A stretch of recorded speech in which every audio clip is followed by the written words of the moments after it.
I am on another epic drive as I drive across the country. And I am going right now. Well, I'm going to go see somebody and talk about something, that's for sure. There's going to be some things that are talked about. Hey, Road Helton News. First time I've seen you talk, bro. First time I've seen you. What's going on? Where's everybody at?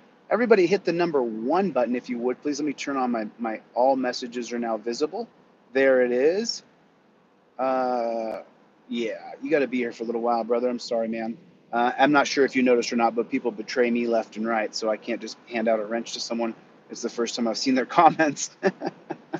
You know, what's going on, though? So I want to talk a little bit. Are you guys familiar with how to get to the community tab?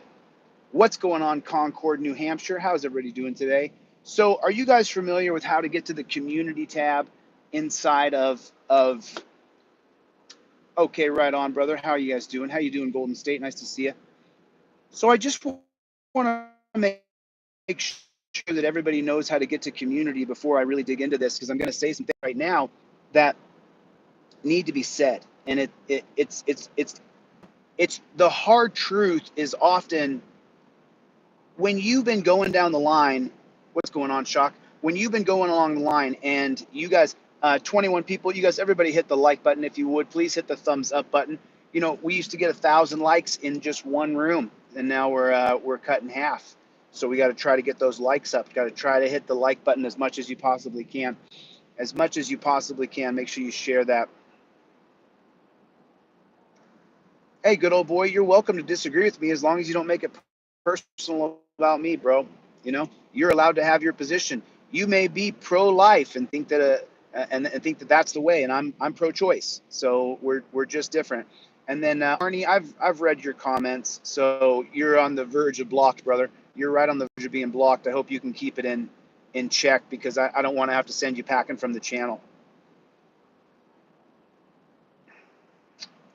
Arnie, I'm just letting you know, man, you're on the verge, because I really don't want to put up with crap. You know what I'm saying? I'm just trying to live my life and do what I'm doing and change this country. That's all. I'm just trying to change the country. That's all I'm doing. Arnie, you're already getting blocked out by people, dog. Come on, man. Keep it civil. You just try to keep it civil, you know? It's just like, you know what I mean? Like, who needs it? Hola, what's going on? So, does everybody know how to get to the community tab? Because I don't want to sit here and read comments. I want to talk about the subject matter I came here to talk about. So, what I came to talk about was what we did as a society. What we did as a society, what we did as a group of people, is we allowed this government to infringe upon our gun rights. That's what we did. We allowed this government to dictate to us that you had to get a permit for your gun, that you had to get a license, that you had to register your gun. And that's a problem. That's a big problem. Because what happened? What happened?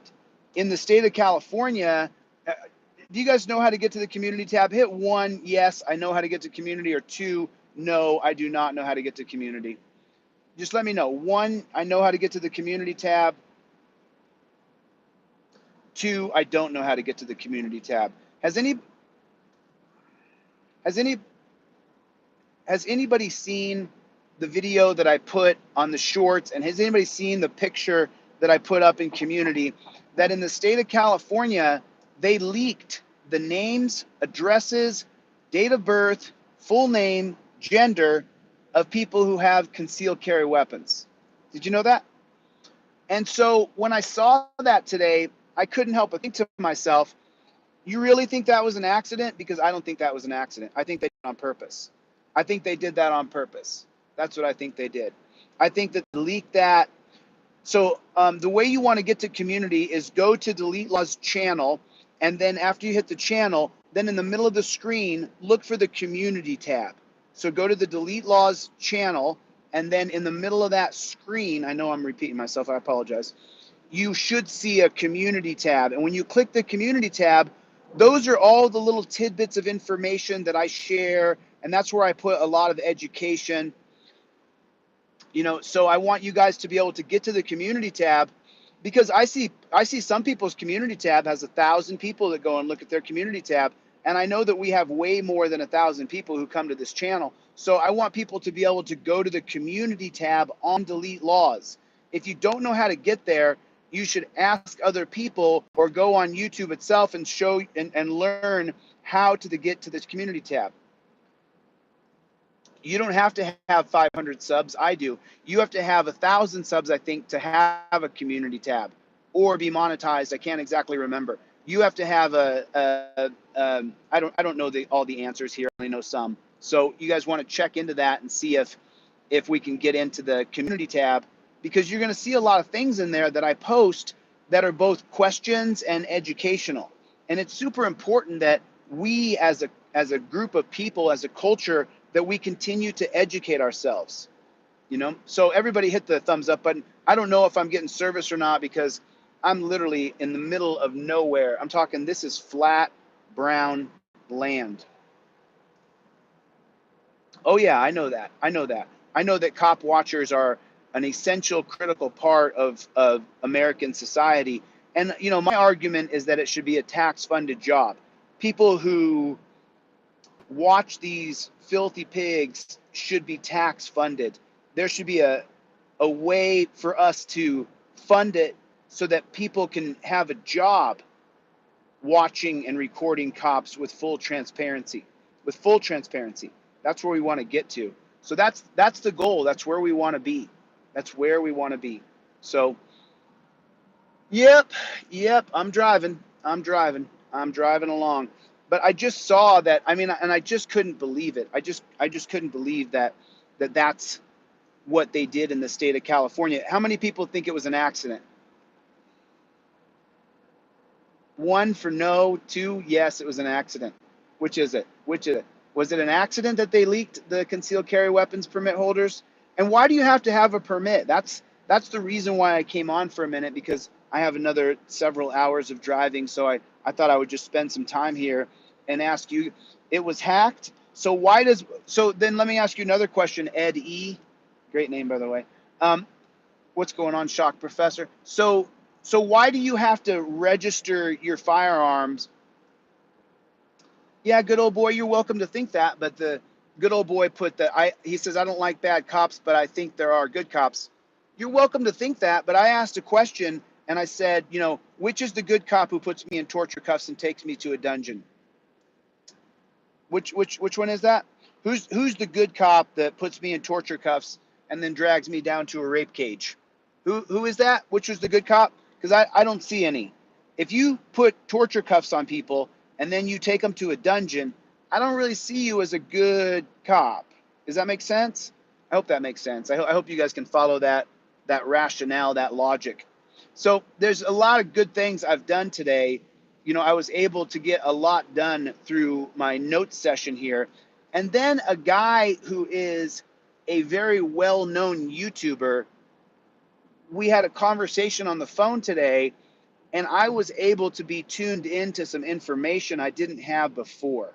And wow, I have some information that is real, that is visual, that you guys will be able to see soon. I'm just holding off. I'm just thinking about whether or not I want to publish it, because, you know, I don't want people from your past or from anybody else's past to be drudged up as people search for clout and fame and likes and views and comments.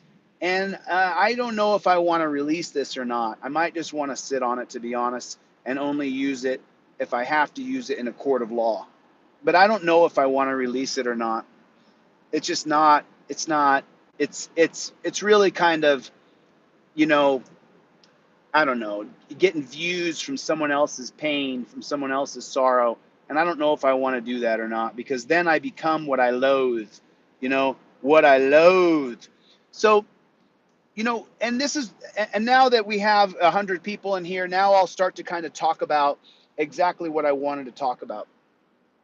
When we allowed this government to demand in 1911 with the Sullivan Act, when we said that, yes, we'll allow the government to register our guns and create a bureau of alcohol, tobacco, and firearms, you know, when was ATF started? Do you know? Does anybody know when ATF started? Can someone put the date that ATF started? I'm gonna guess just from my knowledge of history. You're gonna have the 19. You're gonna have the, I think it's the 1934 Firearms Act, 1939 National Firearms Act, or was it 24? I can't remember. Was that when that was? The National Firearms Act, was that 1924 or 1934? I can't remember off the top of my head. And then you have the Supreme Court is going to uphold, it was 1934. The National Firearms Act was 1934, because then you're going to have United States versus Miller, 1939. And United States versus Miller is based off of the 1929 St. Valentine's Day Massacre. Has anybody ever heard of that? Has anybody ever heard of that? If you haven't heard of the 1929 St. Valentine's Day Massacre, that court case is going to happen during the height of Prohibition. So Prohibition's going to be from 1920 to 1933. How you doing, Smile Kyle? Good to see you. That's right, Al Capone. That's exactly correct, Armchair Observer. That's exactly correct. So you're going to have the 1934 National Firearms Act, and that's what's going to make it so that the government can criminalize gun owners. And that's what they do in 1934. And so then that is going to be upheld with the 1939 case of Miller versus the United States. Now, Miller is based on the 1929 St. Valentine's Day Massacre, and this is where one alcohol gang slaughters another alcohol gang with the help of police. And you can say whatever you want, but they were all wearing police uniforms. That's exactly correct, Astra 1968. That's exactly correct. We lost our Ninth Amendment right with the Roe v. Wade overturning. And a lot of people don't know what's going on, Gotcha Batch, what's going on. A lot of people don't really understand. You're going to have the 1965 case of Griswold versus Connecticut, and what that case hinges on is the Ninth Amendment. Has anybody ever heard of that before? Is anybody here familiar with the 1965 case of Griswold versus Connecticut? Griswold. How many people are familiar with that case? Just type it in there. How many people know what Griswold is?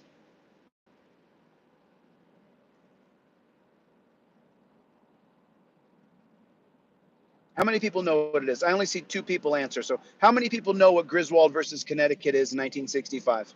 And I got 130 people in here. I think at least half of the people in here support. So hit the like button, please. Everybody hit the like button, please. Pretty pleased with cherries and sugar on top. We should have 70 likes if we have 150 people in here, because I think we have more people that support than who are against. I mean, you never do know, though, with this much defamation, with this much slander. It's quite a bit. It's quite a bit. It's quite a bit of slander, quite a bit of libel. So, you know, there's going to be a price to pay for that, but that's okay. I don't want to get into it. Does anybody know what Griswold versus Connecticut is?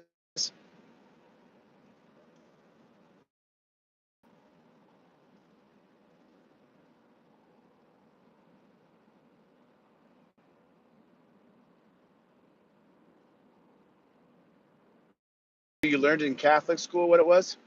That's crazy. I didn't know that. I didn't know that. Uh, I was raised Catholic, and I went to what's called CCD. Uh, I can't remember what the acronym stands for. That's right, Todd. The 1965 case of Griswold versus Connecticut. So we only gained 10 likes. I mean, I think so. I want to get to 60 or 70 likes. You know, it's crazy because we used to get 1,000 likes in here, but you know, I have a lot of defamation going on against me, so I have to. Griswold versus Wally World. Griswold versus Wally World. You guys remember that the Griswold when he walks up? Oh, sorry, folks, Wally World's closed, and then he punches the big Goofy in the nose. Do you guys remember that? Best show ever. 50 likes. Let's get to 60, and then we'll continue. As soon as we get to 60 likes, we will continue. I will continue down the road of Griswold because I want to get into it, but I don't want to just talk to people who hate me. I want to talk to people who actually understand what this mission is about and what I'm doing here and the reason why I exist in this world and how, how this came to be, and if that's the case, then that's cool. But I would rather just not talk to a bunch of people who don't like me, if that makes any sense. So you guys, if you would, just reach over and hit the like button. And when we get to 60, I will continue. But not till then. Not till then. I'm just going to be that way because, unfortunately, man, it's and the things that I'm doing, should change the YouTube culture overall. I'm doing some things that are truly, that take a lot of time, a lot of energy, and a lot of money. And I don't have a lot of money, so I have to just keep working as hard as I possibly can. Confirmation of Christian, is that what that is? Confirmation of Christian Doctrine, CCD? That's crazy. I didn't know that. Hey, Asta, I drive all the time and I hold my phone in my hand. I have a self-driving car. Well, my car is not self-driving. Lane, my car will stay in its own lane without me touching it, and my car will brake and gas all on its own without me having to touch it once I set the cruise control. So that's why I stream and drive. Okay, we're at 60. So Griswold versus Connecticut is going to be in 1965, the nuts and bolts of it, where Griswold went to go get birth control. And I think that the doctor told her, like, no. And my facts may be a little bit off because I read Griswold, God, maybe, and I haven't had time to, I'm trying to focus on Griswold versus Connecticut. So let me focus here.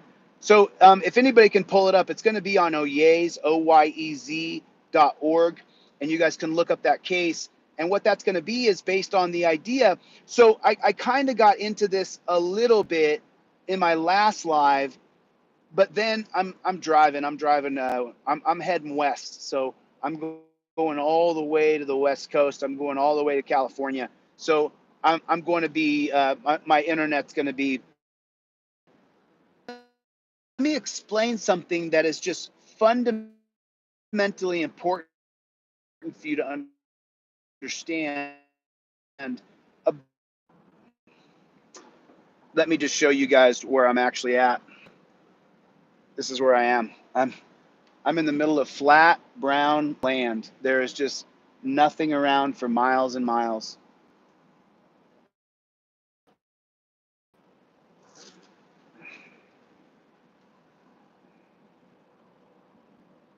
All right.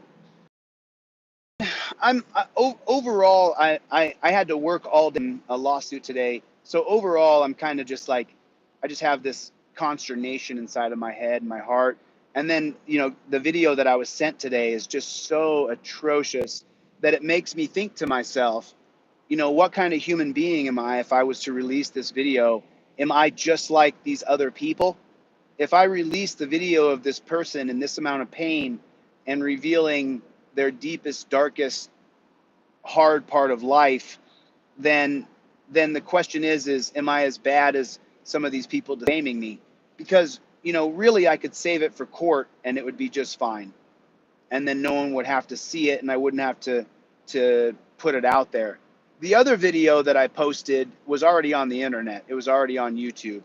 So I just have this question in my heart and in my head. Someone sent me a video today that is incredible. And what it does essentially, so,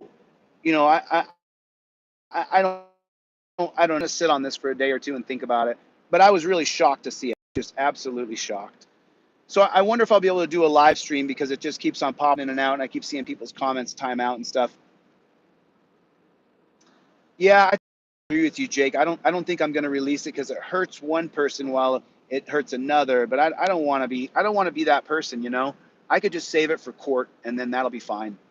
But I don't want to hurt anybody. That I didn't get into this YouTube thing to hurt anybody. I didn't get into social media. First it was TikTok and same thing happened. The people who were there got jealous, got insecure. And so now I have this other thing. Okay, so we're clear now. So, when God bless you, Todd.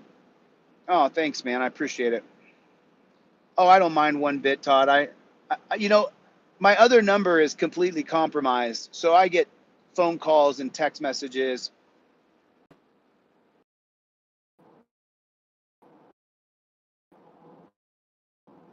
But at the same person, and I'm I'm a real scrapper. Didn't ask to be in any of these things, so it's just so strange that this is where I'm at. But remember, in knowledge and you're unwavering in your own perspective and your own direction, then people are going to consider you all kinds of things. But the truth is that, you know, we have a direction here. If we can all just get on the same page to overturn Terry versus Ohio, the entire country would benefit overnight. Just so you know, on the street, what would happen is cops would no longer be able to walk up to you and say, I'm suspicious of you. Overturn Terry versus Ohio, that ends. There's no more of that. There's absolutely no more of, hey, let me see your ID. That changes immediately. Because the Fourth Amendment requires probable cause supported by oath or affirmation of the victim that you caused. So without, oh, is that right? Autobiography? Otto, I'm just not sure. How you doing, man? Good to see you, Otto. I'm just, people are funny, that's for sure. And so you just kind of eyes wide open, overturn Terry versus Ohio for sure. So without Terry, you wouldn't be able to be detained. There would be no more stop and putting you in handcuffs. That would come to an end. Without Terry versus Ohio, I'm sure there's no notification. I'm sure the account is shadow banned, and it's just pathetic. It's just pathetic, whether people like it or not. And just so you know, I mean, take a look at the political system. Autobiography, is that what it is? Oh, I see. We don't stop. Anybody check DeletelawZ and see if DeletelawZ is back online yet? I'd like to know if that website up. Eyes wide open. So without Terry versus Ohio, so let me just explain it, because someone wrote me earlier and said, hey, I'm wearing my We Don't Stop t-shirt everywhere I go, and on the back it says overturn Terry versus Ohio, and people are asking me what Terry versus Ohio does. So the first thing that Terry does is it allows a cop who went to a 2-week academy and then learned on the job for 6 months how to be a pig. It allows the cop to walk up to you and say, hey, I'm suspicious of you. That's what Terry versus Ohio does. So your Fourth Amendment right to be secure in your person is completely gone, because Terry allows it. Nice. I'm so glad the site's back up. Apparently that's a 2-week-old site because we updated it since then. So I'm waiting for that update to come through. But it wasn't on an Amazon server. It was on another server. Denti Gen. What's going on, Denti Gen? Hit the number 1 button. Let me know where you guys are from. Now we got the room going. I got some people in here, and it looks like the internet cleared up a little bit. What's up, Playboy? What's going on, Playboy? So now people, what they're doing, they're taking the catchphrases that I made up, and they're trying to sell them on all kinds of different merch, which is like, literally, you need me for you to make a presence. You need me and my ideas for you to create something to make money, which is just crazy to me. The fact that you would take somebody else's catchphrase, put it on your shirt so you can make money, it's like, I honestly, I would never. If Shock Professor said, you know, oil pumps pump oil, and then Shock Professor continually said oil pumps pump oil, I wouldn't put that on a shirt and try to profiteer off of it. I mean, what? I mean, I guess if you don't mind being beta, you'll do anything. You'll do absolutely anything. You want to be a beta male, just take my slogans, the things that I say, and then you try to profiteer off of my language. Just crazy. But, also, I don't have any girls saying, look what he did to my face. Look how beat up I am. I don't have any of those. I don't have any victims in my wake. So, you got to remember, these are the lowest level of human beings. What's going on, James Shillings? How you doing, man? How you doing? So let's go over exactly what Terry versus Ohio does. The first thing it does is it changes the Fourth Amendment standard of probable cause supported by oath or affirmation. So just remember that. The Fourth Amendment says it is the right of the people to be secure in their persons, houses, papers, and effects against unreasonable searches and seizures. What Terry versus Ohio does is initially it just wiped away your Fourth Amendment right to be secure in your person. But your Fourth Amendment right to be secure in your house's papers and effect had already been deteriorated by the 1949 case of Brinegar versus the United States. Brinegar, a lot of people don't know about Brinegar. Brinegar is one of the worst cases in the history of America, second only maybe to Kerr versus California. So if you don't understand what I'm saying, the cases that I'm just riffing off the top of my head, you should actually look into them so that you understand what case law is and how it affects your freedom. So Brinegar in 1949, Terry didn't come till 1968. So Brinegar versus the United States, what that does is the actual holding, the written words, is when they went into this guy's house, they went into his garage. What's going on, Eric? How you doing, brother? Love you in the t-shirt, man. Looking good. In Brinegar, they go into this guy's garage and they're looking for horse betting tickets or some sort of gambling ticket is what they're looking for. Remember, I've read these cases over a decade ago and I still read them, but a lot of the stuff I say, I just know from just memorization. And I don't mean to memorize it, but my brain just does. So Brinegar, when they go to the guy's garage, to go into his garage to try to find the horse betting tickets or the gambling tickets that they had stolen or hustled or did something. So the cop walks up to the guy's house there it is, in Brinegar versus the United States. And the cop just walks right into the guy's garage. Now, this is a violation of your Fourth Amendment. But what the Supreme Court does in 1949 is they say, well, if a cop, here's what it says, if a man of reasonable caution, I don't know what that means exactly, but he says, if a man of reasonable caution has reasonably trustworthy information that there is crime afoot in your home, then he need not a warrant. He can simply enter into your house. And that's from Brinegar, 1949.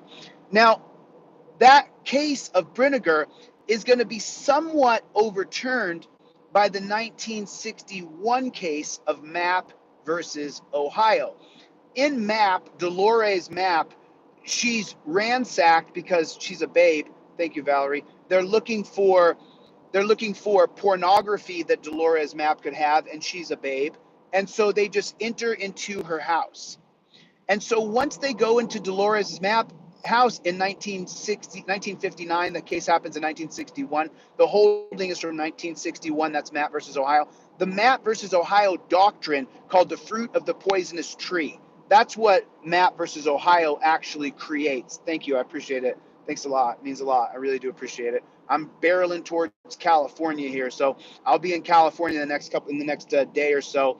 So, and by the way, I'm not going to hide my location or where I am because these people don't scare me. I'm not afraid at all. I just don't. It's just creepy being stalked. So now Brinegar strips away your rights if a cop just thinks he has reasonably trustworthy information you did something wrong. Now that case is going to be kind of overturned, but it doesn't list it in all the readings I've ever done. Where Mapp versus Ohio says, no. You cannot enter into someone's house unless you have a warrant. And that's going to happen in 61. But then in 1963, in Kerr versus California, they override Mapp using Kerr. And what they say is that all the cop has to do is come up to your house and knock on your door, and they can just barge right in. So the 13th Amendment expanded slavery. But Mike, what you want to look at is the 18 Hodges versus United States. Can someone tell me the year of Hodges versus United States? I think it's going to be 1901. I think it's going to be around 1900. Can anybody let me know what Hodges? So Hodges directly ties to the 13th Amendment, directly ties to it. So Hodges, what it does is it says it's a Supreme Court case that says that the 13th Amendment cannot be altered in any way. Or was it the Hodges Act? I think it's Hodges versus United States. I'm pretty sure that it is. So now, with these things being said, I want you guys to understand that 1906, God bless you, I appreciate it. 1906, Hodges versus United States, Mike. And what that case is going to do, how you doing, Meta? So what that's going to do is it's going to make it so that the 13th Amendment can't be altered. So I want to get back to Terry as quickly as there it is, Hodges. Thank you, Greg. I want to get back to Terry versus Ohio as quickly as I can because someone wrote me earlier and I still don't have Gloria's link to her YouTube page. So if someone can send me Gloria's link, email me her link to her channel, and that's how I can unblock her. And I don't know if it'll work or not. I have to unblock all the trolls to unblock anybody now, but that's maybe what I have to do because Gloria is worth it and I want to unblock her. I've seen her in the room for months and months. So now, so Terry versus Ohio, it's going to strip away your fundamental right to be secure in your person because cops will walk up to you and say, I'm suspicious of you. And that's the 1968 case of Terry versus Ohio. 1906, I got it. So Hodges versus United States is 1906. So we got that down. And now I want you guys to focus a little bit on the differences between Terry versus Ohio and every single other Supreme Court case in the history of all Supreme Court cases. I believe it's 1906, I'm pretty sure. So now I want to explain something, and I'm going to come all the way around in a big circle. So the people who are here, pay attention to this because I'm going to take you in a big circle here. This is really important because then you'll understand the ramifications of overturning Roe v. Wade as far as what your fundamental civil liberties are. And I tried to talk about this earlier, but I was a little distracted. A civil liberty is the first 10 amendments. Any civil rights created after the 10th Amendment, the 11th, the 12th, the 13th, all of those amendments were created in the name of civil rights. And that's when a minority population doesn't end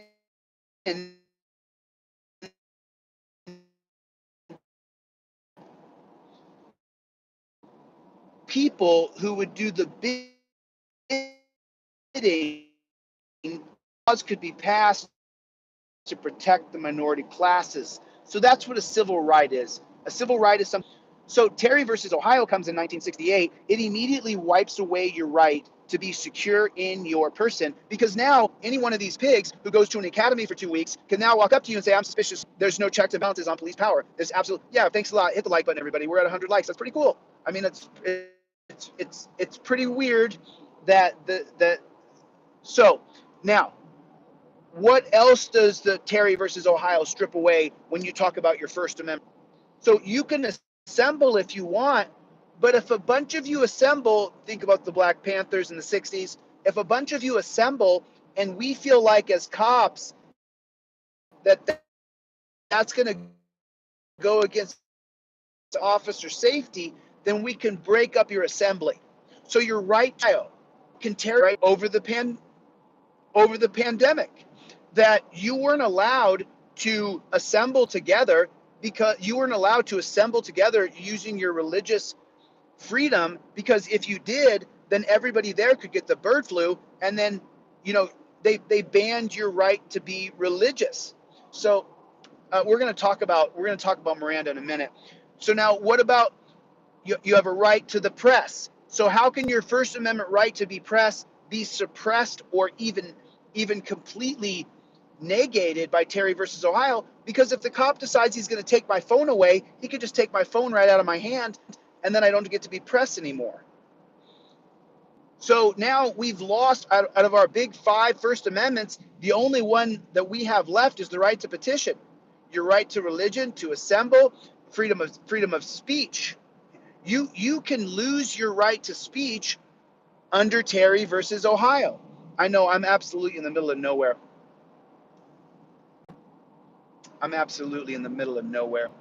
So I'm like I'm in flat brown land right now, so I'm pretty sure I should probably do this Terry talk tomorrow because I really want to lay out for the woman who hit me earlier that no, I have the headphones on because what this does is it reads my map to me, and then it doesn't announce to everybody where I am on the road. That's why I have my headphones on, so that I can hear the map still, but you guys can't hear it. Going good, Icarus. I'm a member, just so you guys know, when you talk about studying for the California State Bar, I am a member of what's called Studicata. Have you guys ever heard of that before? Studicata. Well, I have a membership to Studicata. Studicata is your California State Bar Prep. So I get my California State Bar Prep right through my phone when I'm not talking to you guys and I'm not writing lawsuits. I'm studying Studicata so that I can keep up with what I need to learn. Yeah, my stream keeps coming in and out. My stream. I'm deep in the heart of the middle of nowhere. I'm way off in the middle of nowhere. What's up, Playboy? How you doing, Brian? What's going on? What is going on? If you really love to drive, this is the best. I really thoroughly enjoy driving because I spend most of my time listening to tapes of Studicata, and then I also, yeah, but I'm past West Texas. I'm in another state. I really am in the middle of nowhere though. I mean, it's flat brown land. Let me see if I can flip this camera around. This is where I am. Flat brown land. There it is. This is where I am.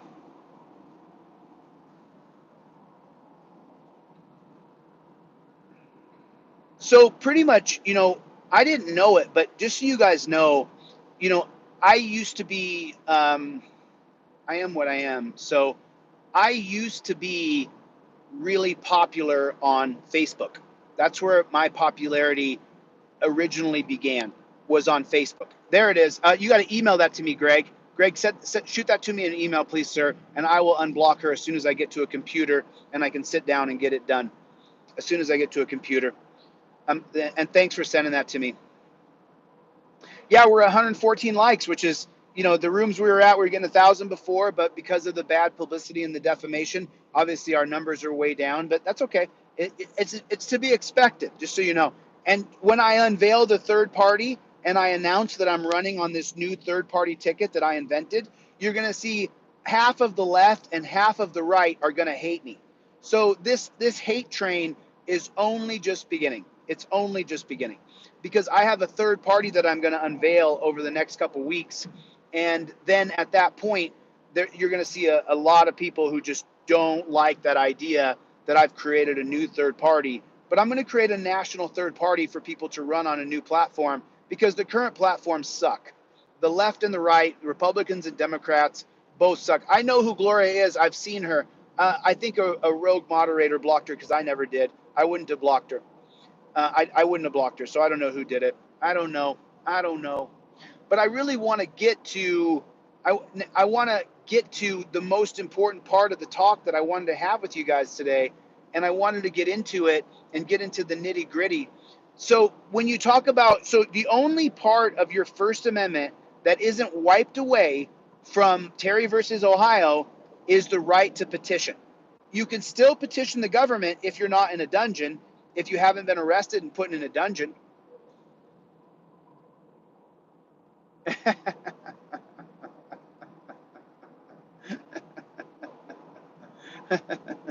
Well, at least you love me half of the time.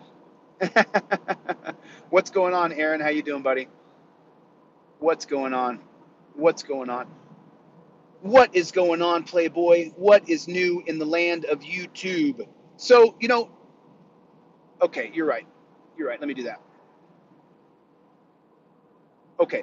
So now you lose all of your First Amendment right. You lose your right to assemble. You lose your right to religion. You lose your right to press. You lose you keep your right to petition, and you lose your right to freedom of press, freedom of religion, freedom to petition, freedom to assemble, and freedom of speech. So you lose all of them except for your right to petition. You can still petition the government as long as you're not in a dungeon. And then your Second Amendment right, because of Terry versus Ohio in 1968, is completely wiped away because officer safety is the most important paramount thing. And if officer safety is the most important thing, well, then if you have a gun, you have to have that gun taken away because the cops are scared. So you don't have a Second Amendment right as long as there's Terry versus Ohio. The cops can disarm you anytime they feel fear of you. And that literally is the holding of Terry versus Ohio. So you lose your First Amendment right, all five of your big first five freedoms of the First Amendment, except for your right to petition. You lose your Second Amendment right to bear arms because if the cop sees you carrying a gun, open carry or not, and he's scared of you, well, then they're going to point their guns at you and try to disarm you. So you lose your First Amendment right and you lose your Second Amendment right. Does any other case do that? No. There's no other case, there's no other policy created by the Supreme Court that strips away your First and Second Amendment right. Now, what about your Third Amendment right? No troops can be quartered. You don't have to put anybody in your home and quarter troops. Now, Terry versus Ohio is not going to affect your Third Amendment because we don't quarter troops in the United States of America anymore. But the reason why we have a Third Amendment right that says you don't have to quarter, or quarter means house or home. So they use the word quarter back when the Bill of Rights was established in 1791. But when you say quarter, you don't have to quarter British troops, and that's what that means. So you don't have to put them in your home. So Terry versus Ohio isn't going to touch or affect or have anything to do with the Third Amendment. I'm trying to stretch it and try to figure out a way that it could apply to the Third Amendment, but I just can't see a way. Now, your Fourth Amendment right, it's the right of the people to be secure in their person, houses, papers, and effects against unreasonable searches and seizures, and no warrant shall issue but upon probable cause, supported by oath or affirmation, and particularly describing the place to be searched and the persons or things to be seized. And that's your Fourth Amendment right. So now let's talk a little bit about how Terry versus Ohio strips away your Fourth Amendment right to be secure in your person first, and then how Terry versus Ohio is going to expand into other cases, because you've heard me talk about this a dozen times. It's called stare decisis. When one case is based on the case precedent of another case, that's called stare decisis. So Terry versus Ohio strips away your right to be secure in your person because now the cop can just walk up to you and say, I'm suspicious of you, get on your knees. And I'm sure you guys have heard the cops tell people to get on their knees. It's absolutely atrocious. But this is the standard that Terry versus Ohio creates, is that you have to get on your knees or be put in handcuffs the very first moment a cop says that I'm in fear because this person lives and exists. Which, by the way, I'm not sure if you noticed or not, I'm an extraordinarily aggressive person. I don't hold back what I think or feel, and I don't care who's watching. So what happened to me through my 20s, when I would see cops abuse people, I would tell them, hey, buddy, why don't you stop being a pig or whatever? And then they would put me in handcuffs and torture me. And then I grew this very fond hatred for police. That's just what happened to me. So now let's talk about the second part of the Fourth Amendment, the right to be secure in your person, houses. Now, this is something that people don't really correlate it. They don't really attribute it. But Breonna Taylor, just so you know, she was killed on a Terry stop. And people say, why would you say that she's killed on a Terry stop? They went to her house. Well, Breonna Taylor's house using the 1995 law, that's the 1995 policy that's created at the Supreme Court in the 1995 case of Wilson versus Arkansas. And so Wilson versus Arkansas, the holding of the persons who were just appointed to the Supreme Court, Wilson versus Arkansas, the Supreme Court personnel, I can't stand calling them justices, what they say is that the cops cannot no-knock raid your home. That's what Wilson versus Arkansas actually, the holding is in favor of the people.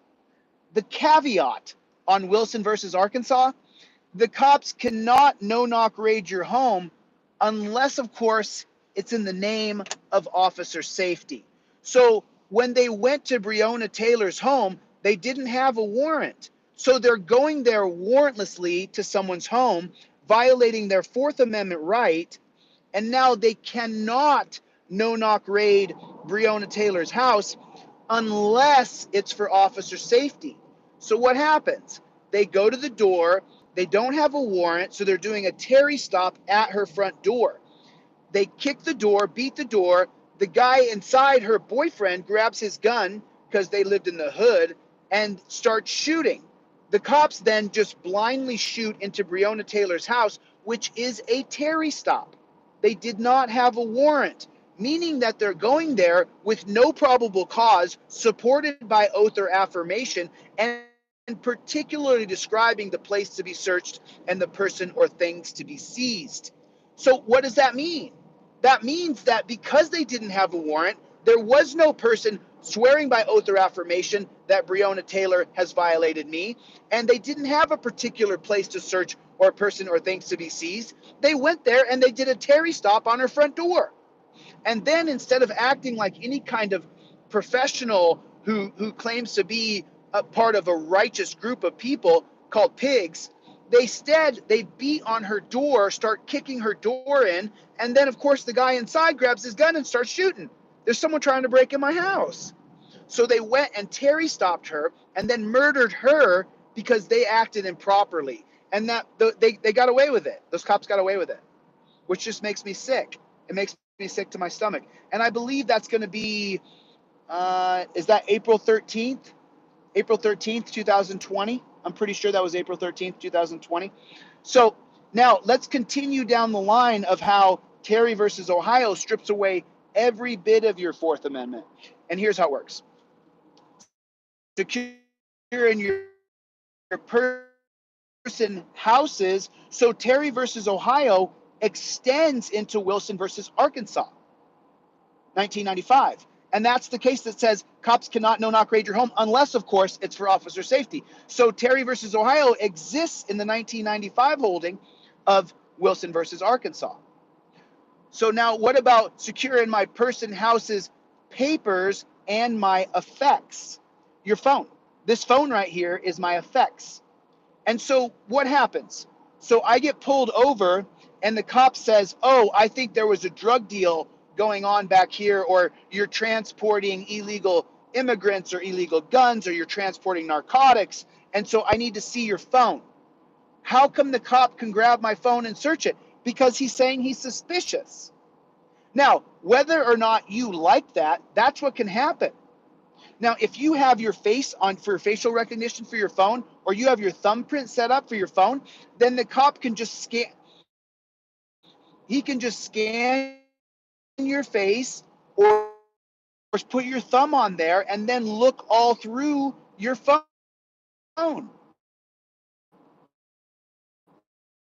Hit the like button, everybody. Button, if you would, please. You could consider your Fourth Amendment right to be secure in your person, houses, papers, and effects. So your papers.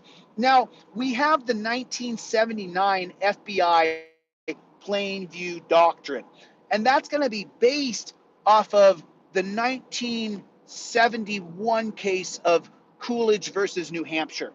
Is anybody familiar with Coolidge versus New Hampshire? Was that 1971? I'm not sure. I have all the comments turned off, so I can't see. But Coolidge versus New Hampshire, I believe, is going to be 71. And in the 1971 case of Coolidge versus New Hampshire, remember, you have the right to be secure in your person, houses, papers, and effects. Well, in Coolidge versus New Hampshire, and this is, I'm going to come around in a circle here, so just stay with me. So in Coolidge versus New Hampshire, they get a search warrant for Coolidge's apartment because he's accused of murdering the gas station attendant right down the street on his own block. So when they go in to search Coolidge's house, his apartment, they have a warrant for, remember what I said, the Fourth Amendment says, and particularly describing the place to be searched and the person or things to be seized. And so when they go into Coolidge's apartment in 1971, I think it was 69 or 68, and the case is going to be decided in 1971. And you guys can fact check me on this because I'm just going off pure memory here. So when they go into Coolidge's apartment, ironically, they walk in the door And there on the kitchen table or on the couch is the gun that Coolidge used to kill the gas station attendant, right? So what happens is during the Coolidge versus New Hampshire arguments, they say, well, you know, we had a warrant for the apartment, but the gun was in plain view. That's where you get the 1979 FBI plain view doctrine. That's where that comes from. So now to be secure in your person, house's papers, literally my papers in my car here, and my effects, which would be my phone. And so you say to yourself, well, how could they look at your papers? All they have to be is suspicious.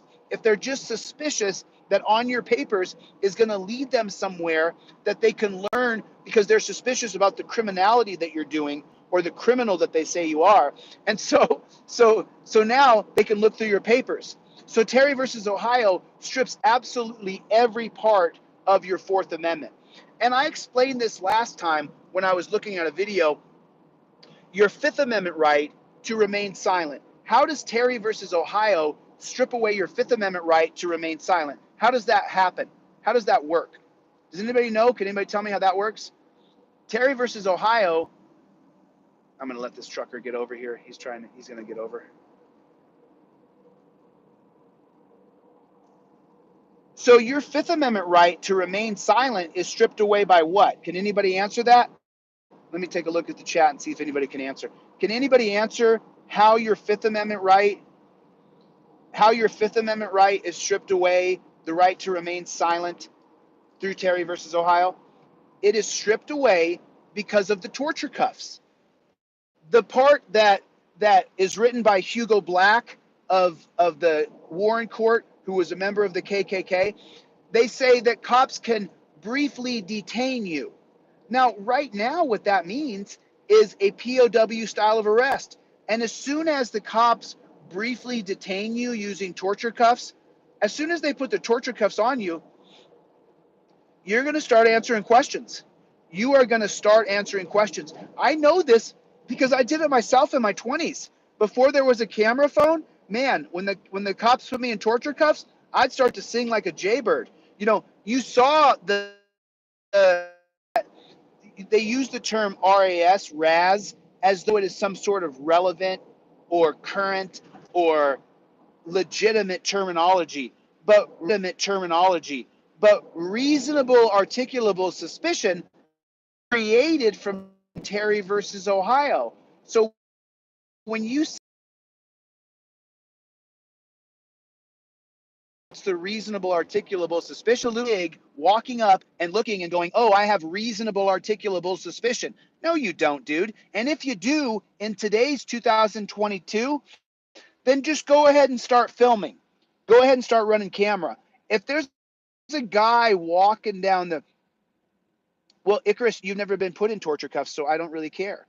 And just so you guys know, I mean, I do love support, and I you know, no offense, I don't care.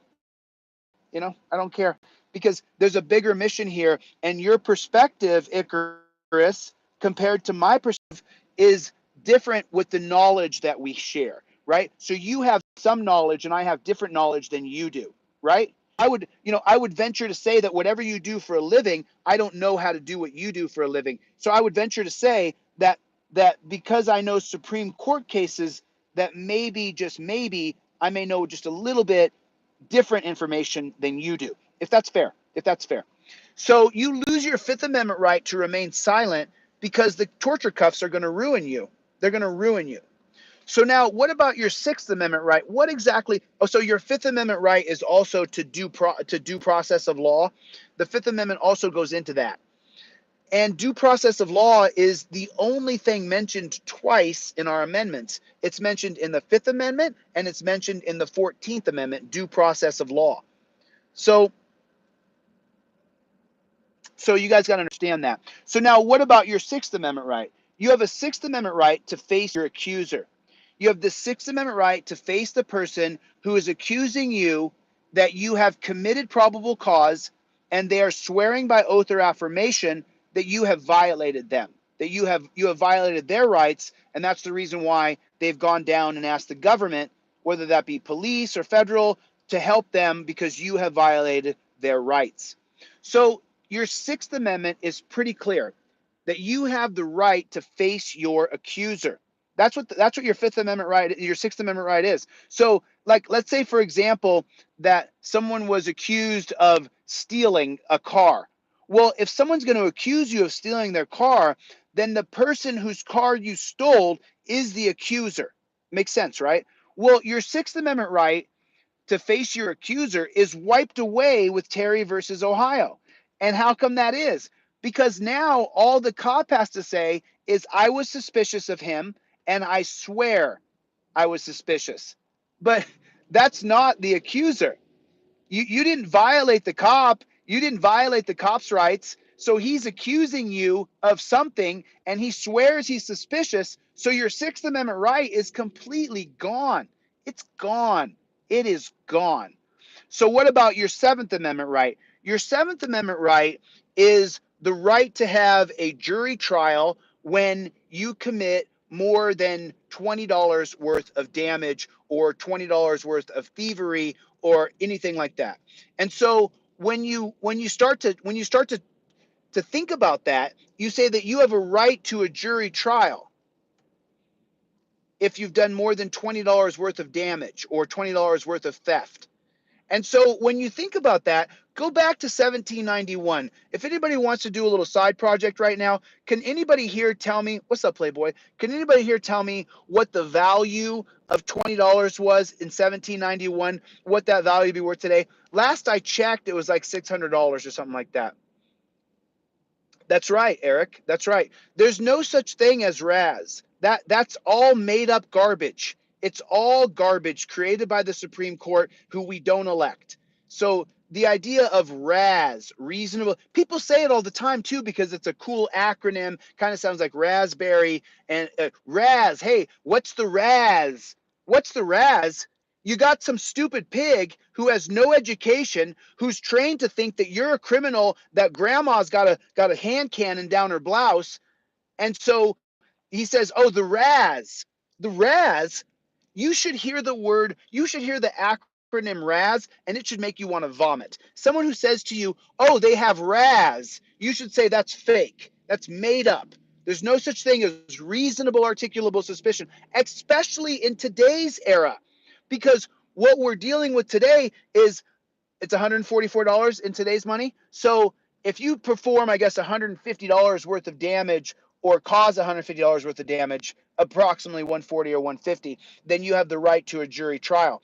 And you guys saw this in Ironton, Ohio, Eugene Aldridge. Does everybody remember Eugene Aldridge?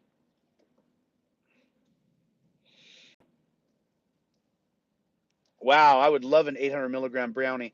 But did you guys see Eugene Aldridge was charged, I believe, and I hope I don't misspeak on this, but I believe that he was charged with harboring a fugitive. And that was his brother. He was, according to, if my belief, my memory serves me correctly, Eugene Aldridge was charged with a felony for harboring a fugitive, his brother. And then when he was charged with a felony, instead of getting a jury trial, we're still on the Seventh Amendment here, you have the right to a jury trial if you commit $20 or more worth of damages. Well, Eugene Aldridge didn't create any damage. Even if he was hiding his brother, who cares? Who gives a shit? What does it matter? Why can't he hide his brother? His brother, it's just so stupid that we criminalize everything, that everybody is a criminal. And the only way to solve a criminal is to put them in a dungeon. And so essentially, there is no Seventh Amendment because Eugene Aldridge did not get a jury trial, even though he was charged with a felony. The judge said, no, no, you don't need a jury trial. And because he didn't have representation, he went through there and he had a trial that with no jury, only the judge was the decider. I mean, could you imagine that for a moment? Imagine for a moment that Judge Kevin Waldo was the decider for me. I'm in a traffic jam here, so take these off. Here's where I'm at. Let me show you guys where I am. I'm in a traffic jam, but this is where I am. I'm in the middle of nowhere.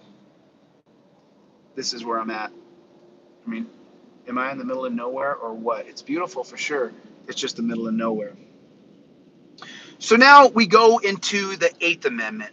And how does Terry versus Ohio strip away your Eighth Amendment right to be free of cruel and unusual punishment? Well, we already talked about that.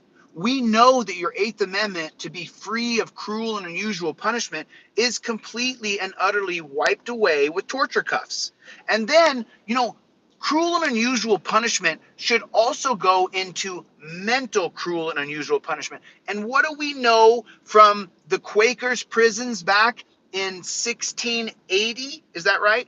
Is what the Quakers' prisons in Pennsylvania, I believe, began in 1630, 1680. My dyslexia is, I keep on seeing the 3 and the 8. Was it 1630 or 1680 when the Quakers in Pennsylvania began the very first prison system? And that prison system was based on putting you in solitary confinement. Has anybody ever heard of that before?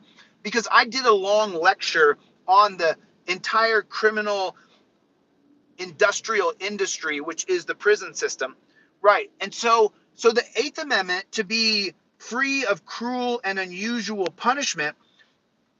What's going on, Appalachian Mountains? How you doing, brother? Good to see you, man. I'll be back real soon, guys. I'll be back real soon. So we need to expand the Eighth Amendment. I'm just saying this, and I'll just say it again and again and again. One of us, and I'm going for it myself, one of us has to get to the governorship of a state or the executive power as president to change this crap. The Eighth Amendment applies not only to physical cruel and unusual punishment, but the Eighth Amendment needs to apply to mental cruel and unusual punishment. And so what do I mean by that? And how does Terry versus Ohio create, number one, physical cruel and unusual punishment? But then number two, how does Terry versus Ohio create mental cruel and unusual punishment? Here's how it works. When you get put in the torture cuffs, it is immediate, overwhelming pain. And if you haven't been in them and been putting them tight, well, then I recommend that you go get yourself a pair of cuffs and you put yourself into the super, super, super tight handcuffs and see if it's not cruel and unusual punishment. Now, the second part of cruel and unusual punishment, because of Terry versus Ohio, is detainment.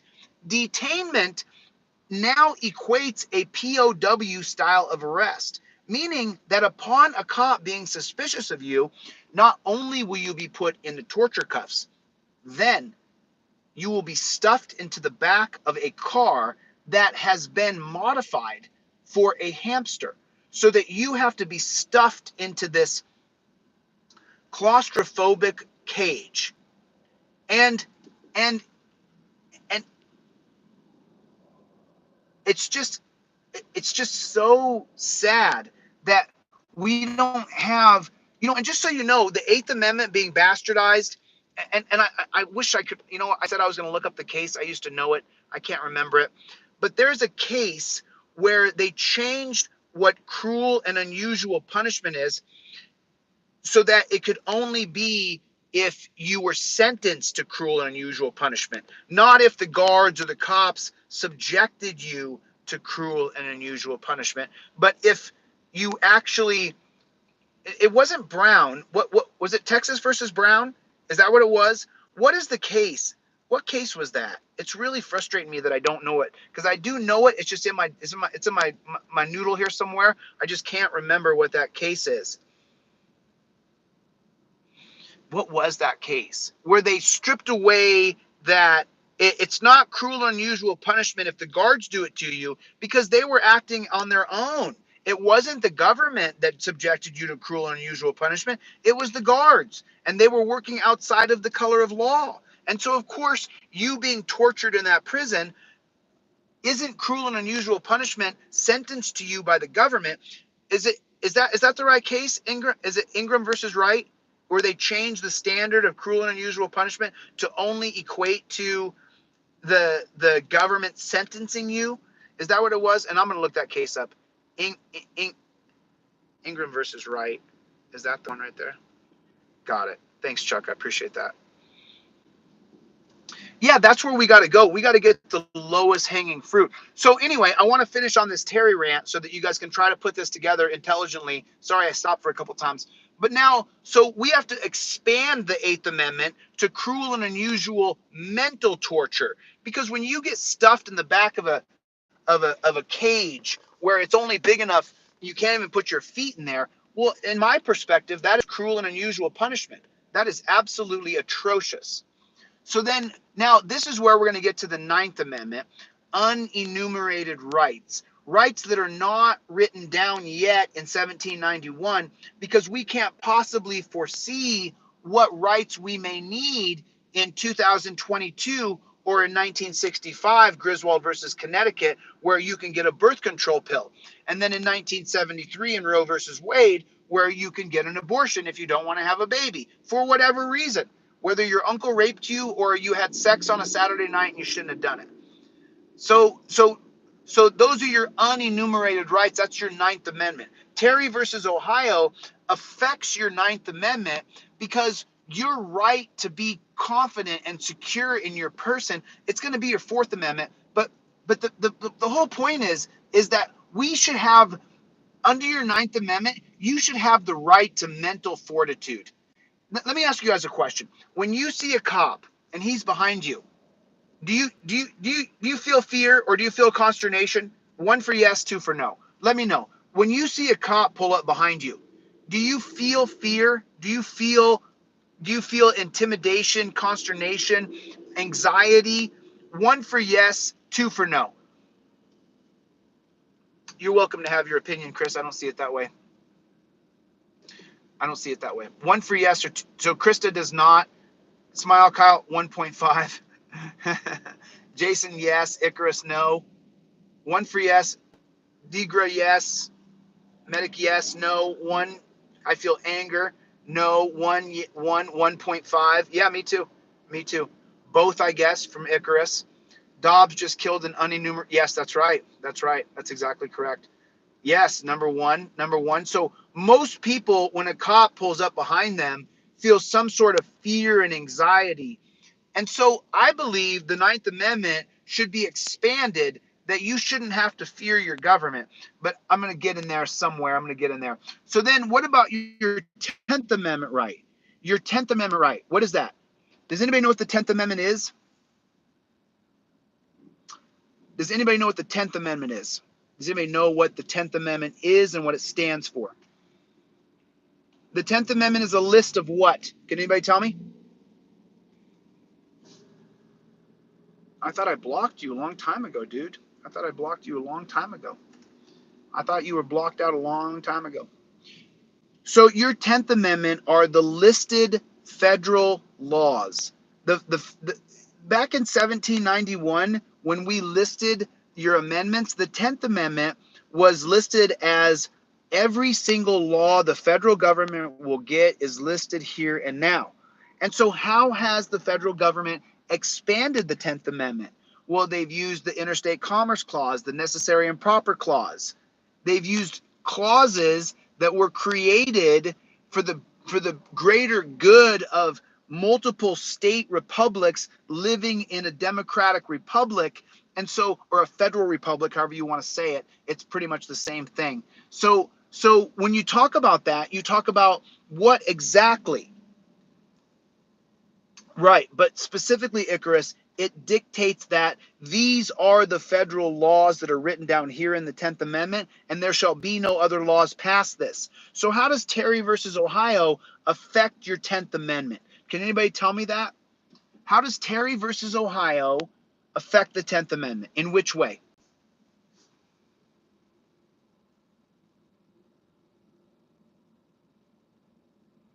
I watch the 10th Amendment Center every single day.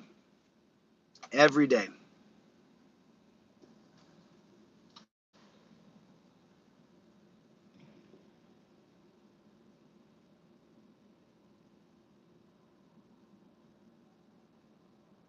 Oh, no, Greg.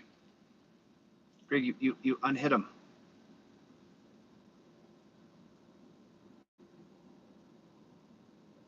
Okay, don't unhide that. I hit him. I hit him. So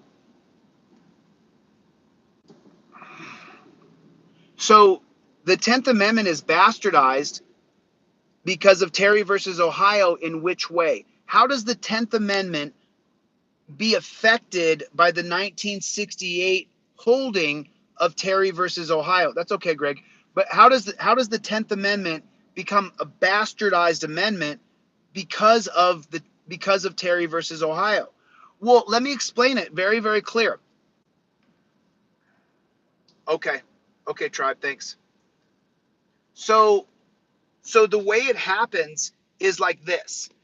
You have all of the laws that the Fed is going to have over the states listed in the 10th Amendment. Terry versus Ohio creates a new form of police in America that now have the right federally. Terry versus Ohio is a federal policy created by an unelected Supreme Court.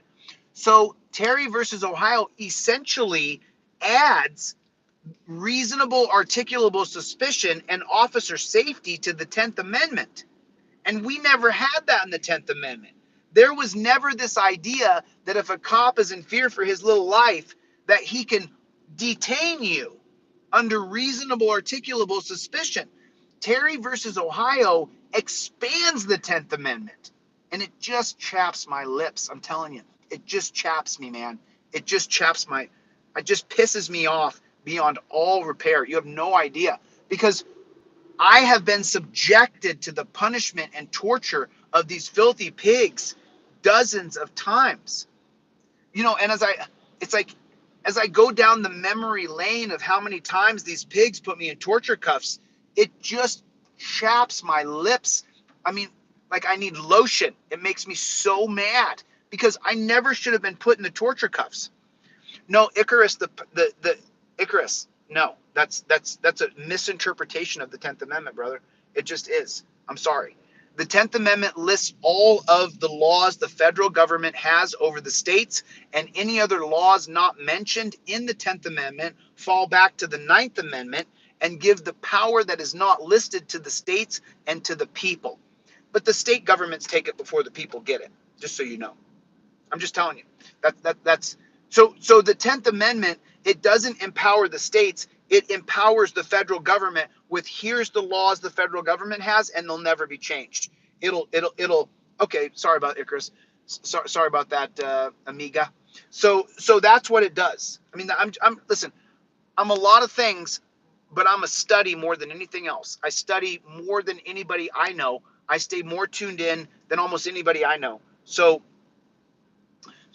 now I want to just reiterate this, that your 10th Amendment that has a listed number of laws that the federal government has was expanded with Terry versus Ohio. So now when someone asks you, you will be able to explain to them. I can take the headphones off. Sorry about that. Someone just said, what's up with the headphones? Let me just answer that because there's only a couple hundred people in here. So it's mostly people who really like this channel. I got these headphones a few years ago from a friend of mine, and I've worn them every day since. I wear my Bose headphones every day. I also don't like loud noises and tinging and pops and dinging, so I often find it more comfortable to have on my noise canceling headphones because then when I hear a ding or a tick or a pop over here, it doesn't really affect me.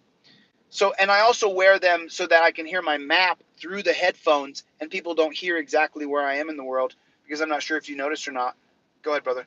But I have a lot of stalkers, so I just don't want people tracking me down just for no good reason. Because I don't want to have to kill someone.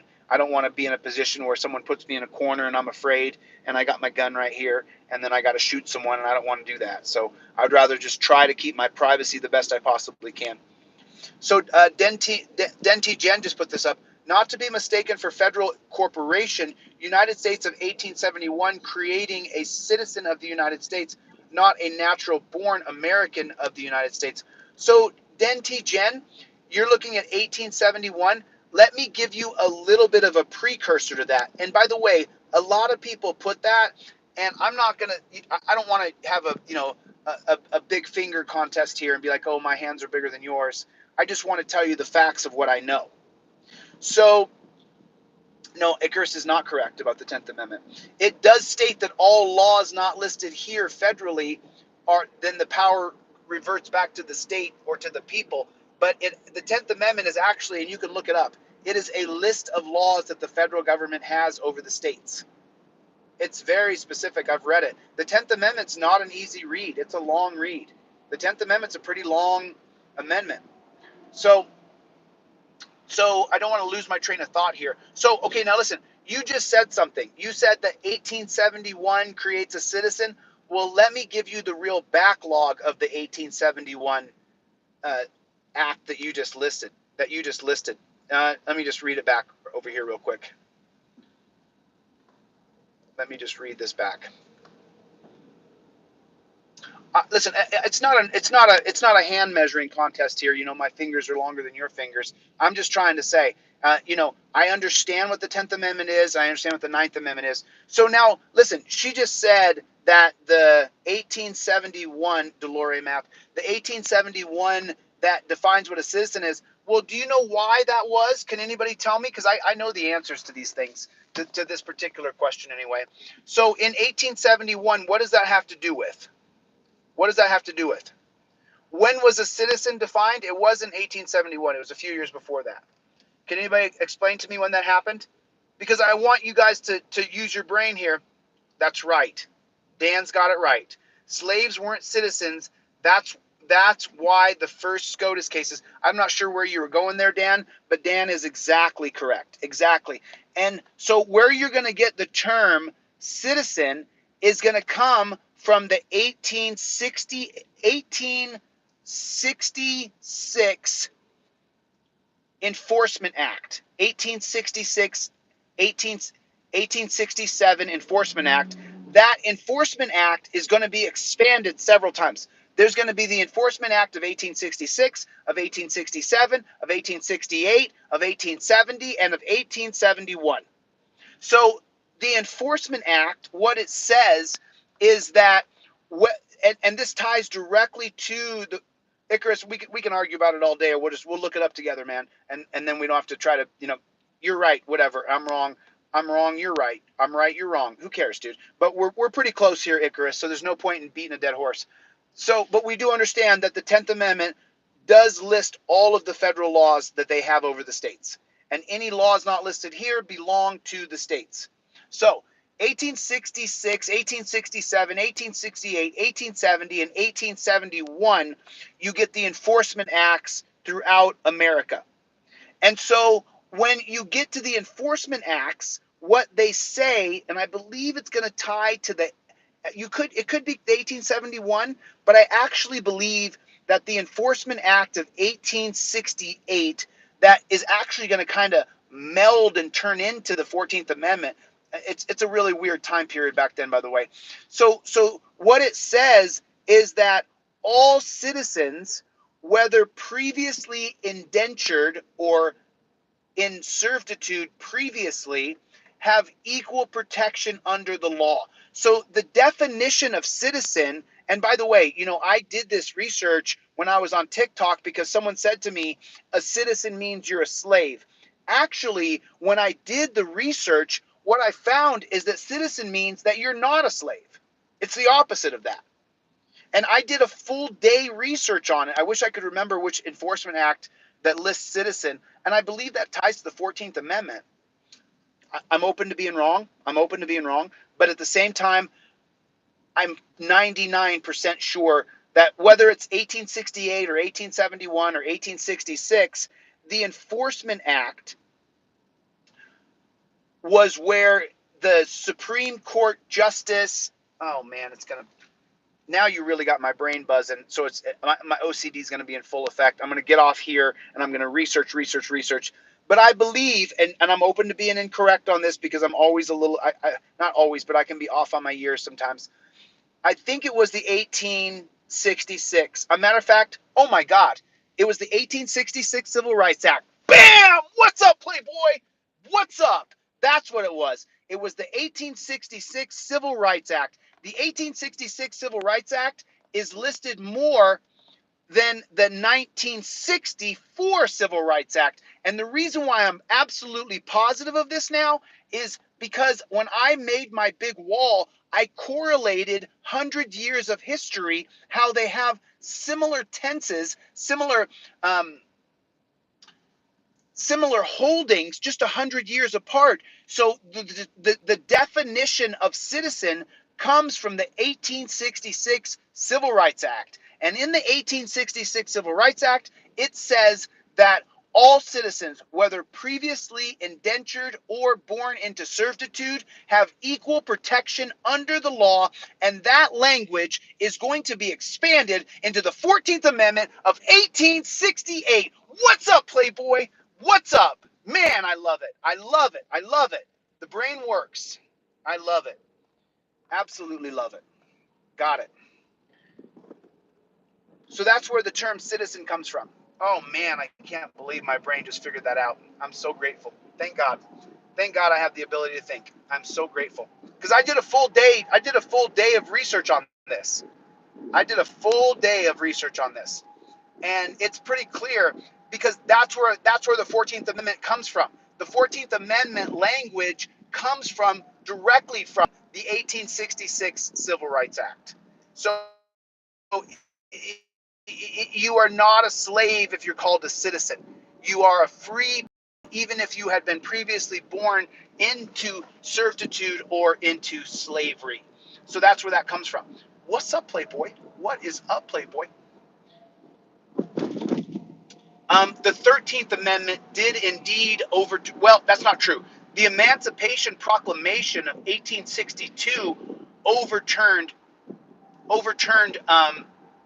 the 1862 Emancipation Proclamation via executive order is going to overturn the 1857 case of Scott versus Ferguson. Is that what it is? It was Scott versus Ferguson. I'm pretty sure. So that's what's going to be. That's what it's going to be. That's what it's going to be. That's what it's going to be. Wow, this is beautiful, you guys. I mean, this is beautiful. Look at this. Wow, how pretty is that? What's up? What is up? Look at that. What do you want?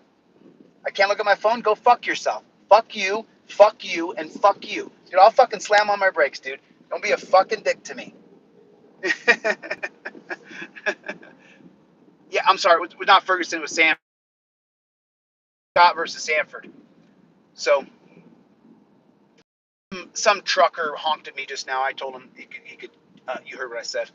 You know, it's just not. I'm not going to be.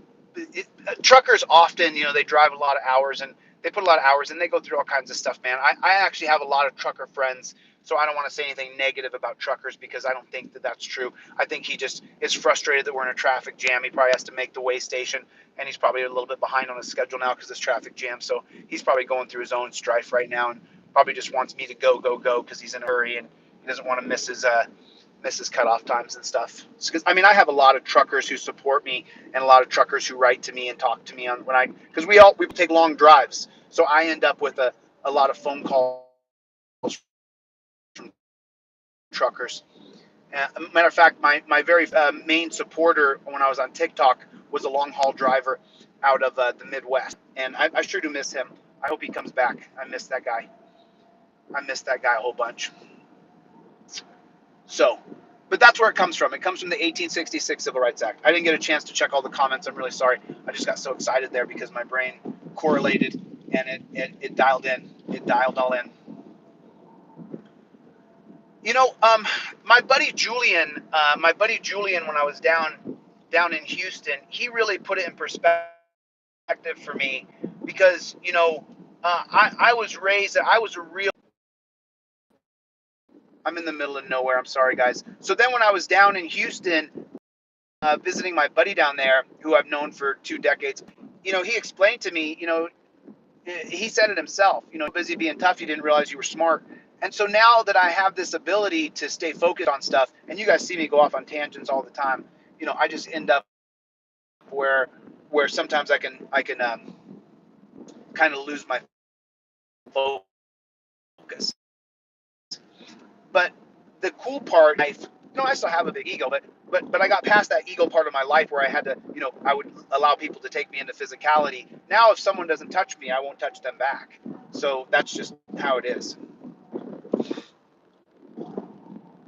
Yeah, I have considered that actually, because I pass by a lot of truck stops, but a lot of truckers and truck stops, they are just they're just they're just taking a rest, and they're just doing what they're doing. I think I'm going to hit a few dead patches here. I hope that I don't. Am I back? I'm trying. Am I back yet? That's the $1 million question. Let me turn off my Bluetooth real quick. There we go. Sorry about that. I didn't mean to lose so much there. Proceed to the route. Richard the Lionheart. Let me turn off that map. I don't want to go. Sorry about that, guys. I apologize, man. Oh, come on. Did that dude go flying by? Are we through? Okay, let's get some gas here. Let's get some gas. Sorry about that, guys. Didn't mean to lose everybody there. Didn't mean to lose everybody. I'm just in the middle of nowhere here getting some gas. Anywho. All right, well, I've been on for an hour and a half. I got to get back to writing lawsuits anyway. I've really got to stay focused on what I'm doing. I just want to say thank you to everybody for coming by. And,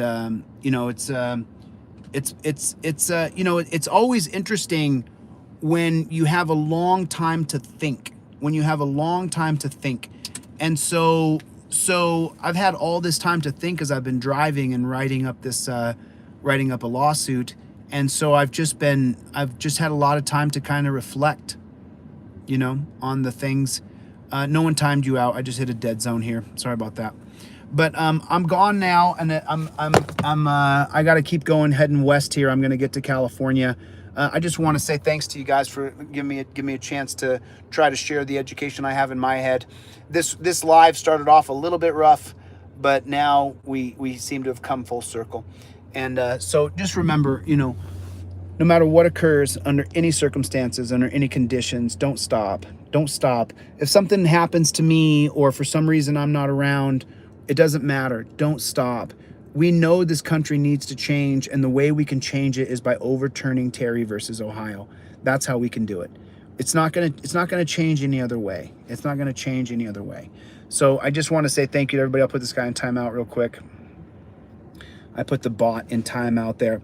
And I'll check back in with you guys maybe a little later tonight when I'm driving. I'm going to drive till about 2 o'clock in the morning. So I'm just going to keep on driving. The website's back up. I don't know if the shirts are back up or not, but hopefully the shirts are back up.